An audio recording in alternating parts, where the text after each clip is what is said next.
Hello! Today we will be talking about / reviewing The Beekeeper. I got a chance to see it in theaters, so this will be my review video for it. This will be a spoiler-free review, so you don't have to worry about anything about that, but usually with January movies, we know that most of the time they're not good. They kind of just put out whatever they feel like in January, but then after January is when the good movies come out, so I'll give you my honest thoughts on it. Did I like it? Did I love it? Did I hate it? Find out in this video. So anyway, without further ado, shall we begin?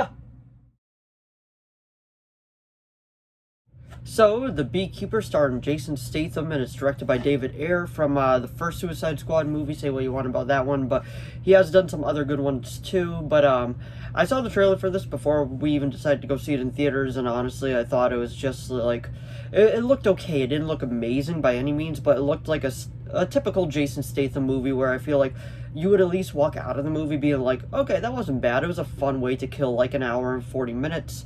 And now that I saw the movie, I gotta say, that's exactly what it gave me. It's a fun way to kill an hour and 40 minutes. It's not an amazing movie by any means, but it's a straightforward action movie, and it is just a fun watch. And when he's going after these people, you don't really feel bad for them because they kind of had it coming with what they were doing. This isn't a spoiler, it's literally in the trailer, but Jason Statham's character is a retired, pretty much like a retired agent and all that, and I keep bees. Jason Statham, he just keeps bees and all that. It's like just a hobby to like put his mind at ease, and this lady just pretty much took him in, kind of cared for him, kind of saw him as like a son and all that, and he kind of looked at her as like a mother figure. That's at least the vibe I was getting from it. And then she gets called by scammers, not knowing that they were scammers, and they end up taking absolutely everything from her, and she ends up like unaliving herself for.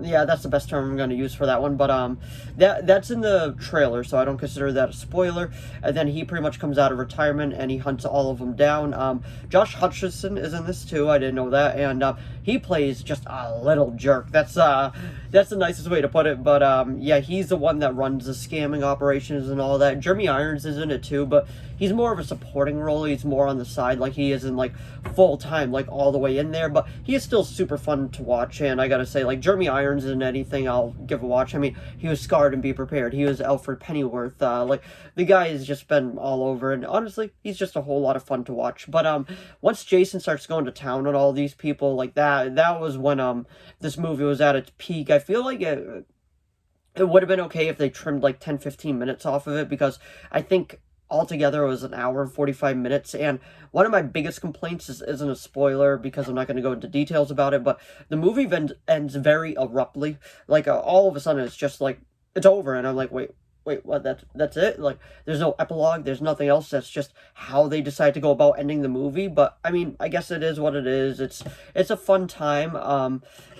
If you're gonna go see it, I do recommend seeing it in theaters. Go on like a Bargain Tuesday or something. That's what my theater does. Like, the tickets are like $7-8, so that's when I go see a movie that I'm not 100% sure on. Like, I might be going to see Night Swim on Tuesday because I'm not really sure if it's gonna be a good movie or not, and it's a fun time just to kind of like experiment with it and see if you're gonna end up liking the movie or not liking the movie. But like I was saying, if you are going to go see it in theaters, I recommend actually seeing it in theaters. I say it's good enough for that. For me, it's a solid 7 out of 10. There was a few things I didn't like about it, but that more goes into spoiler territory, so I won't really go into it. But honestly, my biggest complaint was how just abrupt the ending was. Besides that, it was a fun movie. I enjoyed it. Very straightforward. I feel like everyone's gonna just compare this to John Wick, which is fair. Like, the plot is incredibly similar. It's like John Wick, but with bees, and that's the fun part to it. But if you like Jason Statham movies, then you should know exactly what you're getting yourself into, and honestly, that's what I gotta say about it. For me, The Beekeeper is a solid 7 out of 10, and it is a fun time to watch in theaters if you're gonna decide to go see it in theaters. But anyway, that was my review of The Beekeeper. So if you enjoyed this video, please give it a like and a subscribe so I know to keep making more of these.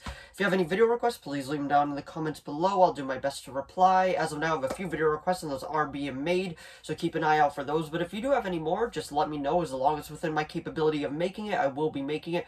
And if you saw the Beekeeper starring Jason Statham, let me know what you thought of it down in the comments below. Did you like it? Did you love it? Did you hate it? Did you think it was just okay? For me, it was a solid 7 out of 10. Let me know down in the comments, if you saw it, what you would give it, like, out of 10. Would you give it, like, 5, 6, 7, 8, 9. I'm just out of curiosity, because I'm curious to see what other people thought about this movie as well. But anyway, thanks for watching as always, and I'll see all of you in the next video. Bye.